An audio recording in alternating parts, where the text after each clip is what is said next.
বেনামাজি যারা 5 ওয়াক্ত সালাত আদায় করে না তাদের জানাজায় আমি হাবিবুল্লাহ উপস্থিত হব না, জানাজা পড়াবো না।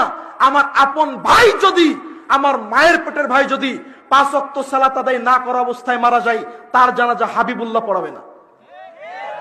হিংসা করে নয়, আমি পড়াবো না, এজন্য ইসলাম মেনে কোরআন হাদিসের অনুসরণ করেই আমি পড়বো না। আজকে ইমামরা যদি সোচ্চার হতো, আজকে আলেমরা যদি সোচ্চার হতো, যেই যুবক সালাত আদায় করে না তার বিবাহ পড়ানো যাবে না, যেই মহিলা 5 ওয়াক্ত সালাত আদায় করে না তার বিবাহ পড়াবো না, যেই ব্যক্তি 5 ওয়াক্ত সালাত আদায় করে না তার জন্য জানাজায় আমাকে ডাকবেন না, আমার ইমামতি থাকুক বা না থাকুক। এইভাবে যদি ইমামরা আজকে শক্ত ভূমিকা রাখতো, তাহলে আজকে আমাদের বেনামাজিদের সংখ্যা কমতো নাকি বাড়তো বলেন?